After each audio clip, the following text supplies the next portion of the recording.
Hi, I'm Bryce Crittenden. Hi, I'm Caroline Land, and welcome to a special bonus episode of EPL's Overdue Finds. Bonus episode. Caroline, I love when we get to do these bonus shows because we don't get to do them very often, obviously. No, it's really exciting. We saved them for a special occasion, and what is more special than March Madness? I can't think of a more special occasion than than the wrap up of March Madness myself. And of course, the big winner this year, for those of you following along on social media, was Harry Potter and the Deathly Hallows Part 2. So I don't know if it was necessarily a surprise winner, but we're going to get into that today with our guests. And joining us today, I want to introduce, of course, she was on our March Madness preview episode. And of course, if you listen to our best of the year recaps, she's always on them. Nancy Sheng. Nancy, welcome back to the show. How are you? It's great to be back. Were you surprised about the results this year? I was shocked. I have a lot of opinions on this. And of course, joining us today, actually, she was last on the show about a year ago, and it was on our March Madness recap episode. Welcome back, my colleague from marketing, Marina Afonso. Marina, welcome back to the show. How are you? I'm great. How are you? Pretty good. We've been slowly getting used to this whole work from home thing over the last 3 weeks, so we've kind of had to watch the March Madness results come in, via online, and we haven't really been able to chat about them daily like we were before. Yeah, it's weird. I like that. That sums it up very succinctly and accurately. It's weird. It's a little weird.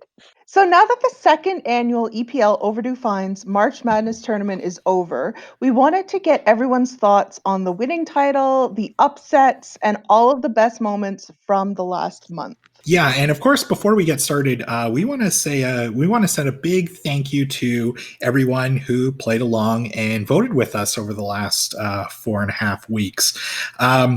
Now that the tournament's done, we actually received over 29,000 votes. Wow. And that was about 5,000 more, I believe, than last year. So, and I think we can contribute some of those extra votes to one group in particular, which we're going to get to in just a little bit. So I'm going to start here with everyone. Nancy, I just kind of quickly touched on it with you.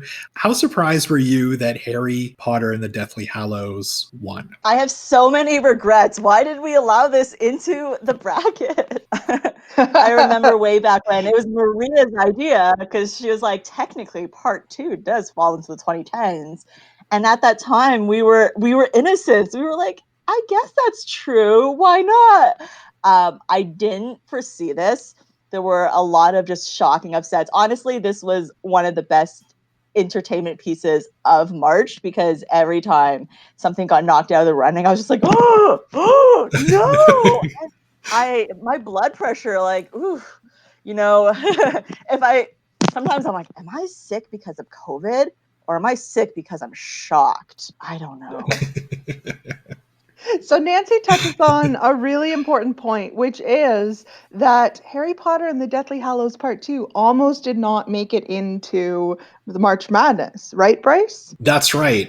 So if you go back and listen to our preview episode, it's interesting because we had actually picked the last Twilight movie to be included in the tournament. And it was kind of like a joke because we didn't include it in the previous year tournament. And I remember I told this story on the podcast about how I remember we picked the 16 movies, Twilight was included. I go to bed and I wake up in the morning almost in a panic, what are we doing? We can't have the last Twilight movie in this tournament. It has to go to Harry Potter and the Deathly Hallows. So it wasn't just me. We collectively as a podcast team decided to make that switch, but it really was almost Twilight in there. And that would have changed the whole results, because I can't see Twilight winning. No, somewhere out there, there's an alternate universe where just the results were completely different. If we could go back in time, it's like the butterfly effect. We flapped our little wings, Harry Potter sword, and here we are. So Marina, I have to ask, because I know you're a big Harry Potter fan. Were you I don't think you picked it to win, but did you see it going this far? I know I should have picked it to win. I love Harry Potter so much, but I love the books and not necessarily the movies. So I think that's why I didn't pick it to go all the way. And I was surprised a little bit, but not really, because if you think about who our followers are, they are that age group that's read the books and then watched the movies. So I think from that perspective, it's not surprising, but like me as a human being, I was kind of shocked. So we had Harry Potter and the Deathly Hallows Part 2 ranked as our 16th seeded movie in the movies bracket. Bryce, from a March Madness tournament perspective, how frequently does something ranked 16th go on to win the title? You never see that happen ever in March Madness. Basically, you'll see maybe the 16 team, it'll maybe win 1 or 2 games tops, but never go the whole way. So this was also like once we got started and it beat Frozen, I was like afterwards, I'm like, this should have been ranked higher, just knowing who our audience is. Very interesting. So let's talk about maybe the first big surprise of the 2020 tournament, Ed Sheeran versus BTS Marina. Can you describe what this was like on Twitter? I don't really know how else to describe it other than just like our Twitter account exploded. It was insane. So I guess basically what happened was one BTS fan who lived in Edmonton tagged a BTS fan account and also BTS. And then from there, like Ed had no chance. I remember just sitting at my computer and watching this tweet go literally viral. Like the retweets and likes just like continued to skyrocket. It was crazy. And then I actually went back after this and looked at our entire quarter, and this is the highest performing tweet of our entire quarter. Like, how does that happen? Yeah, it had it ended up with something like 6,000 votes for. Yeah, 6,638 votes, and 98% was for BTS. Oh yeah. That is wild. I remember, so on that day that came out, Bryce and I were recording the interview with Tanya Talaga that we were going to be doing, and so we were at a recording studio, and I just looked at at Twitter and saw what was happening. It had been up for 15 minutes, and it was already like over 1,000 votes, and it was wild. And I just kept saying, like, "Are you looking at this?" He's like, "I'm talking to Marina right now." I honestly can't believe it. Yeah, it had ended up having 651 retweets and 808 likes. In the preview, we predicted this. We were like, BTS, their super fans are going to come out and they're going to sweep the board. Yeah, it was interesting because when that matchup happened, I remember saying to, really everybody in marketing, I was like, if this is going to continue, like this thing is over. Like, obviously we just kind of assumed that BTS was just going to roll the entire tournament and just kind of sweep everything with like 6,000 votes each time. And it was weird because that didn't happen. It was this weird lightning in a bottle moment on that day because obviously the BTS fans didn't come back for round 2 because BTS ended up getting knocked out by the Frozen soundtrack. The Frozen soundtrack, which I thought like was a surprisingly strong performer in the tournament. I was not expecting Beyonce. it. How? Yeah, that was one of the results that definitely surprised me the most. I, kind of saw the matchup and it's like, Frozen beat BTS, like whatever. And then saw it was up against Beyonce and I'm like, okay, well, Frozen had its run. No, it knocked out Beyonce. Marina, I mean, we all here like Beyonce, but I know, Marina, you are in particular a huge Beyonce fan. You were like sharing it on Facebook and just like trying to get everybody to vote for Beyonce, right? I love Beyoncé. I'm a member of the Bayhive. Like, I don't know how she lost. So I shared it on Facebook thinking my friends would come to my rescue and vote for Beyoncé, but then I forgot that a lot of them are parents and they love Frozen too. And so I was looking at the votes. I'm like, you guys betrayed me. You voted for Frozen.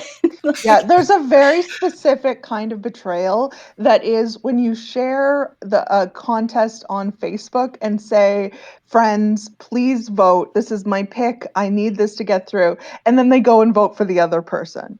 That is a very specific online betrayal. And I know who did that. I know who did. Yeah, exactly. I know who did There's a that. We're not story friends there. anymore.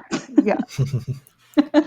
Well, the funny thing about it too, and this is why I had picked Harry Potter in the first round to knock out the movie Frozen, was because I just assumed probably all parents, obviously who are the ones going to be voting here on social media, that they would have been absolutely sick and tired of the movie and the soundtrack after their kids probably made them listen to it for like 1,000 times. So that's why I was really surprised that in particular the soundtrack beat Beyonce.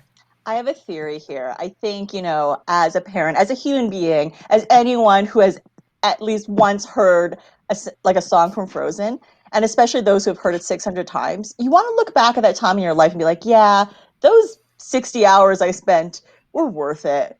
Even though I hate the song now, even though I'm sick of it, this click is to justify my time. Otherwise, what am I doing with my life? That's my theory. It was all for nothing. Those 600 hours listening to the Frozen soundtrack. I have to see it try and win here. Right. It's like a witness me kind of moment. Yeah. But Beyonce has given us literally 20 years of flawless content. I Like know. everything she does is so strategic and amazing. She's such a great performer. Like she's unreal. And like cartoon singing beat her. What world is that we live in? I cannot. Sorry, I was just going to say that when we were originally kind of figuring out this format this year, one of the ideas we had was to go with actual albums and not just artists. At one point, we were talking about actually including 2 Beyonce albums in the tournament. So then that kind of made us kind of reevaluate it and just go with the artist versus necessarily the album. So that right there goes to show like how important of a decade or how important Beyonce really was to the last decade. She had released some amazing music and was one of the most influential people in the world. So in our tournament, of course, we had 4 different categories: books, movies, TV, and music. Was there one, I guess, category in particular that you did better at guessing the results for? I think in music, I did predict that Beyonce would go pretty far. I didn't see that final upset, but that was the category I did best because I bombed in the other categories. In both movies and books, my contender that I thought would go all the way got knocked out in the first round. Like, what is this? I do feel a specific type of betrayal. I didn't even share a link with anyone, unfortunately, but I feel betrayed by the internet in general. That's right. If you go back and listen to that preview episode, Nancy, of course, you decided to take the life-changing magic of tidying up by Marie Kondo, and yeah, it got knocked out in the first round by Smile. I banked on people being aspirational, being like, I don't think it's actually anyone's favorite book, but I banked on people being like, yeah, this was a decade that I really tidied up. I feel spiritually cleansed. I for sure thought that. And for movies, I thought Avengers would go all the way, but I mean, Parasite beat it. I think that has largely to do with the fact that Parasite recently won the Oscar. I think given a few months, we would see that differently. But that was, I was just in shock the entire time. I'm shook. Marina, how about you? Was there a particular area of the tournament that you did better than others in? No, I think like Nancy, I bombed pretty spectacularly throughout the entire tournament. Everything that I thought would do well did not. Like the entire tournament, I was just like, wait, what? How did that happen? So yeah, no, I don't think I did well in any category. It's so true. I was like, every day I had to restrain myself from just tweeting at EPL and Bryce, like, what is going on here? Like, this is the biggest upset every single day. I think mine. I did really bad in movies. I don't think I got. Out of the first round, I think I had two right. That one. One was Parasite, and I think I had Black Panther. And I honestly think that was it for the first round of movies. I did okay in TV. I felt good about my TV choices, mainly because I had Schitt's Creek going to the final four, and it surpassed that. So TV kind of redeemed how I was feeling about the tournament. When I saw that, I thought, Caroline, like, you called it. What black magic have you been practicing? I was just going to say that was kind of one of the most pleasant surprises of the tournament, and this is coming from somebody I've never once watched an episode of Schitt's Creek. I'm definitely tempted to go, and I think there's like 5 seasons of it, so there's some good quarantine binging there for me that's available. But I think just with everything that's been going on, it was kind of cool to see Canadian comedy of all things get to the final. Unfortunately, it lost to Harry Potter, but it was actually a really close vote. Because Schitt's Creek is in its final season, that it's super top of mind right now. So I think that's why people were voting, because I love Schitt's Creek and I've been watching it on the regs, especially now since we're all doing nothing. And it's like this final season it gives you all the feels, but it's also hilarious. So it's like that perfect mix right now. And it's like what everybody, I think, needs in this time where there's so much uncertainty. I think it's also a really not interactive, but it has an online presence. I know that Dan Levy, one of the stars and creators of it, is really active on Twitter, retweeting content, interacting with fans. The GIFs from Schitt's Creek are just fantastic and for every occasion. So I think it is something that really lent itself well to being in an online voting environment. I agree. And looking back, if I had to pick anything to go up against Harry Potter and the Deathly Hallows Part 2, I'm glad it was Schitt's Creek. Like that, I couldn't have picked a better and like more a contender that had more heart going up against the Giants. Definitely. So I'm gonna pat myself on the back here for a moment, because within our marketing department, and Caroline, you were included in this. I was a special guest. That's right. You're like an honorary member of EPL's marketing team. And we did this kind of pool challenge where we basically guessed how we thought the public was going to vote. And I actually was perfect in the books category, believe it or not. I had The Martian going to the final four. So Wow. I was pleasantly surprised, and I read the public right in that books category. Oh, read them. Very nicely done. It is an embarrassing category to lose as a librarian who, regularly talks to people about books and recommends them. I didn't think The Martian would go so far because I always thought of it more as a movie phenomenon, even though the book I know was very popular. I thought if anywhere it would be in the movie category, but yeah, a bit of embarrassing to lose that one so badly. And what's funny is I've only actually read 2 of the books in that whole bracket, but just in my knowledge from obviously hearing other librarians talk and going to places like Chapters and seeing which books are out, you saw The Martian pretty much everywhere really for the last 5 or 6 years. So I thought it stood a chance. You're a scholar of the people, Bryce. That's right. So we've touched on a few of these already, but what were some of the upsets that you were either really happy or really upset about? Marina? Well, I think other than Beyoncé, which was my huge upset, I also was really surprised that Gone Girl didn't go farther. I really thought that because Gone Girl lost to Michelle Obama's Becoming, and I liked Becoming, but I loved Gone Girl. And I think something that was tricky about this tournament is because it was the best of the decade, people, I think, were focused more on what was currently relevant than what was historically like the best. So I think Gone Girl, if you think about it as a book, was so amazing. I mean, I don't know, you guys are librarians, you chime in, but well, no, we should throw it to Bryce. Oh yeah, clearly of the people. Bryce of the people. That's right. Man of the people.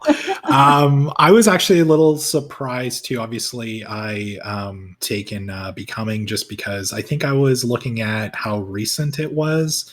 And, had we done, if Gone Girl was maybe it just come out a year or two earlier, I think it probably would have, ran the whole tournament maybe. But I think that was a book too. It's kind of interesting to see get knocked out that early because I think that was one of the books that I think almost like everybody read this past decade, and I include myself in that. Even it was one of the only 2 books in the tournament that I'd actually read.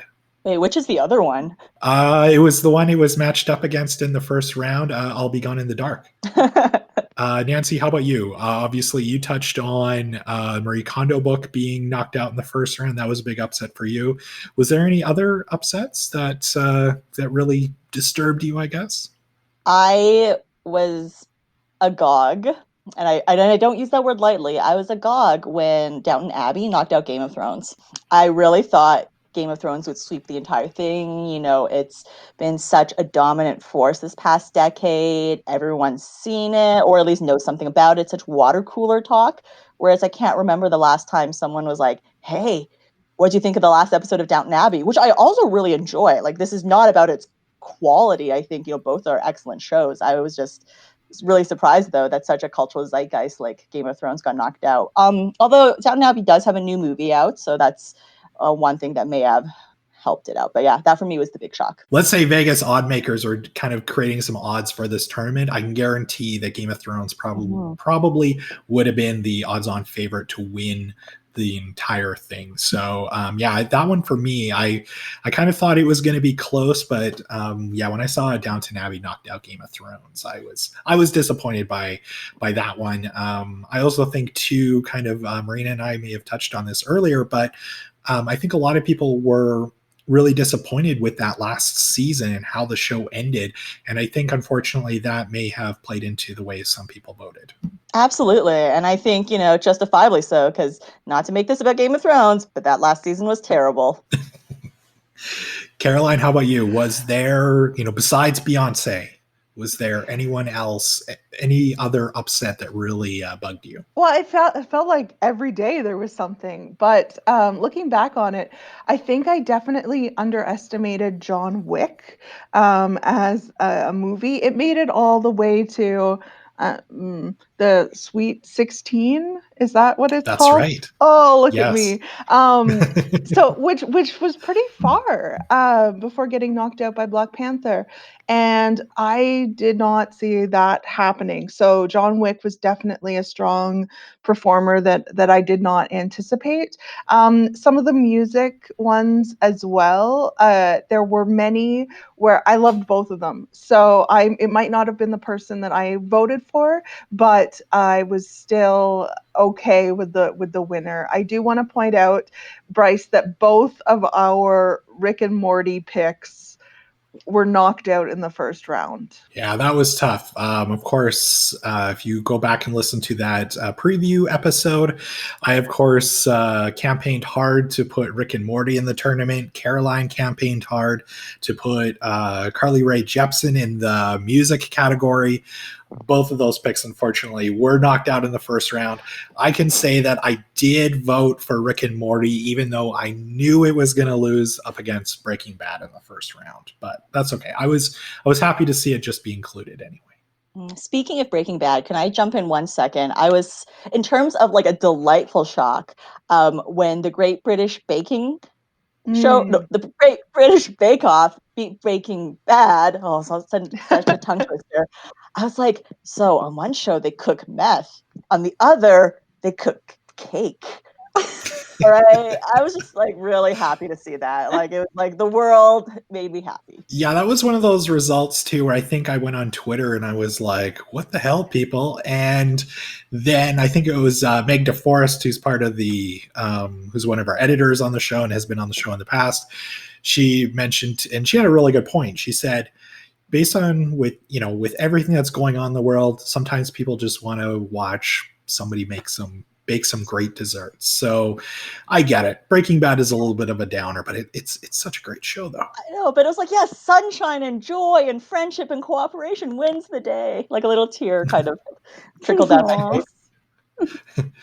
I have to say the one upset for me that I'm still not over, and I talked about this before, Nancy, you touched on it, was the fact that Parasite beat the Avengers Endgame in the first round. Caroline, I know you have strong feelings about this matchup, but for me, it was kind of insulting almost in a way, and I have to say, I love the movie Parasite. It was my favorite movie that came out last year, but it did not deserve to beat Avengers Endgame. It was this ultimate ending to this giant 20 movie franchise and all these huge characters. And really, that whole Marvel Cinematic Universe really helped define the movies in the 2010s. If you go back 20, 30 years from now, those are the movies I think that most people are going to be talking about. I agree. I think that the MCU movies really did define this decade in a number of ways. And I think that it was the wrong Avengers movie on there. I think Avengers Endgame squandered too much of what it had built up over the last 20 movies.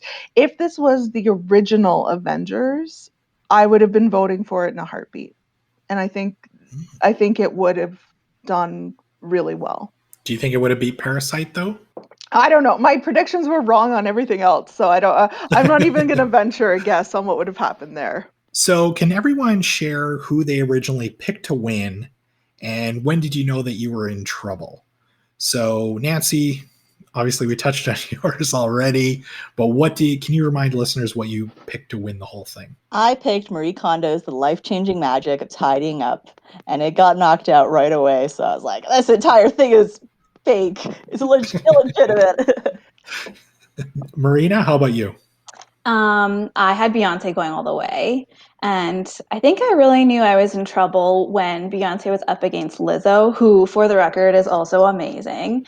But Beyoncé only won by 40 points. And at that point, I was like, oh, dang, I'm totally wrong about Beyoncé. Like, I thought she was going to go all the way. But if she's up against someone who's like relatively new and only winning, by 40 points, like, I don't know if I'm going to make it. Caroline, who did you have winning? I also had Beyoncé winning, and similarly, I was excited to see Lizzo doing so well, but that really was a key point in it. I also when the Frozen soundtrack beat Carly Rae Jepsen, and not just because she was my Rick and Morty card that I played to get her into the tournament, but it was just the Frozen soundtrack doing so strongly. I didn't know at that point that Beyoncé was going to be going up against the Frozen soundtrack because it was still, the BTS question in there. But just that was an early indication of like, oh, I may have read this wrong.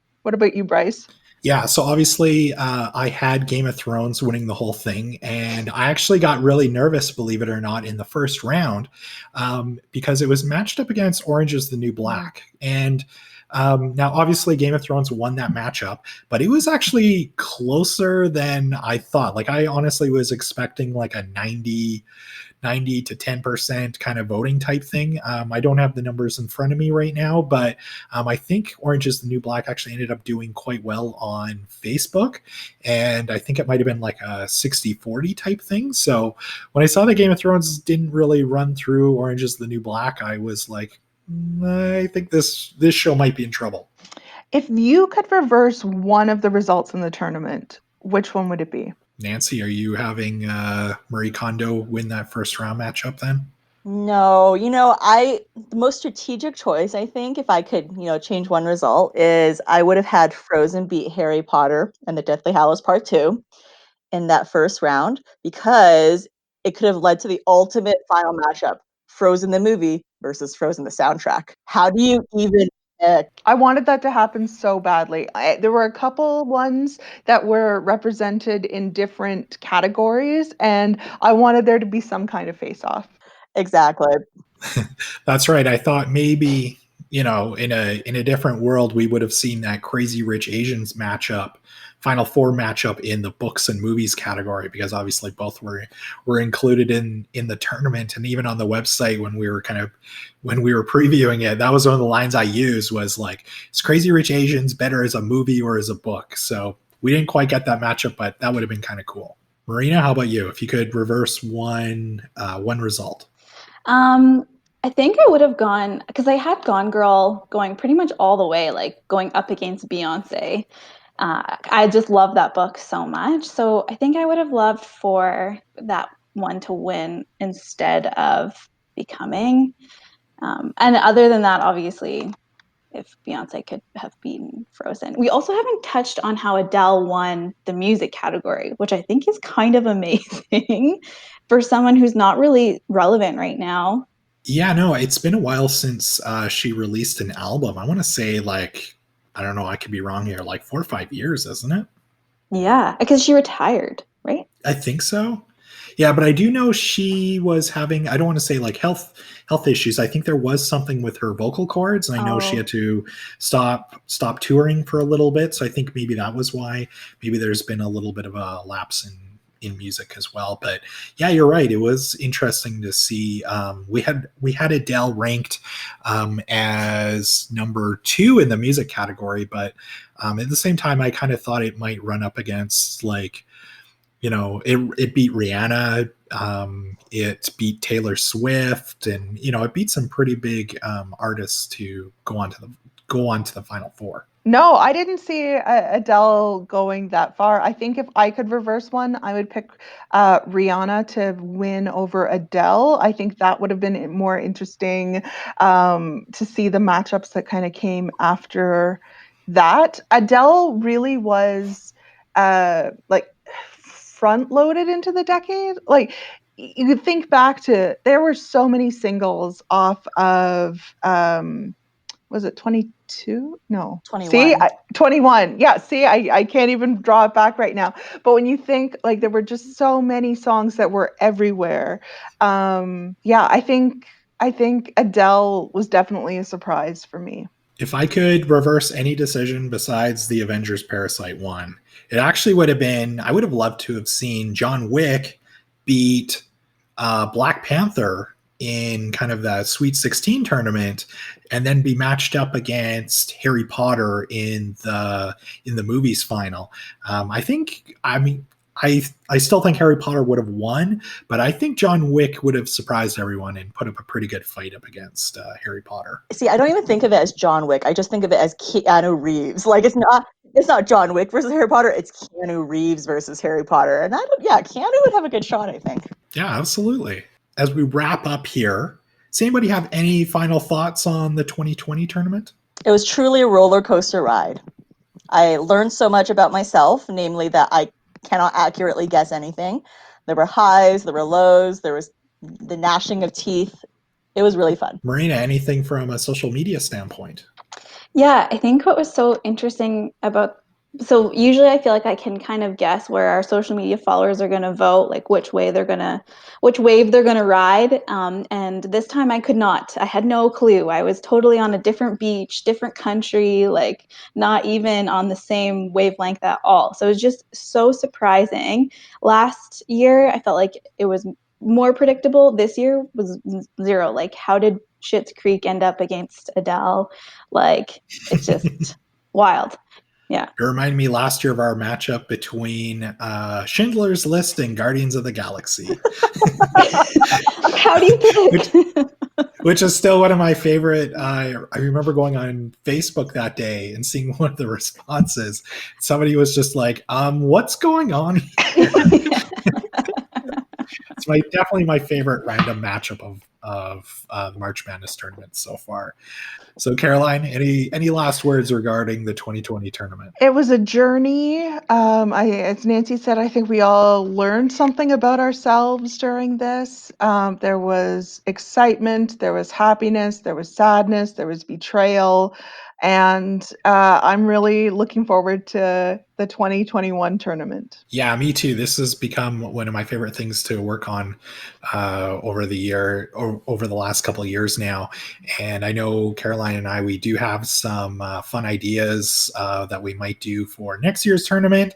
But we'll see. We'll see what comes up here over the next few months, and maybe there'll be something else we'll think of that we haven't thought of yet. Anyway. So before we wrap up today, Bryce, can you remind everyone who we'll be talking with during our next episode? Yeah, so we're going to be continuing our look at EPL at home and all the things that you can do from home right now with your EPL card. And we're going to be talking with librarian Angela Lieu about all of the resources for kids and families, including books, videos, homework help, and story times. So, of course, if you listened to our last episode with Bethany Arsenault, we were talking more about kind of some of the resources for adults, and this time it's going to have a little bit more of a kid focus. So, I imagine there'll be, for you parents listening, there's going to be lots of great ideas on how to keep your kids busy, and I imagine out of your hair. Yeah, I'm really looking forward to talking with Angela about all of those resources. And a big thank you again to Nancy and Marina for joining us today. Thank you so much. It was so much fun talking with you both. Thanks for having me. Likewise. So if you have an idea about what the 2021 tournament could be, send your theme ideas to us at podcast@epl.ca or share it on Twitter by using the hashtag EPL Overdue Finds. We hope you enjoyed today's episode. If you haven't, we encourage you to subscribe so that you automatically get all of our new episodes. Please also leave us a review on Apple Podcasts, and if you can, tell a friend about the show. Thank you for listening, and we'll see you next time.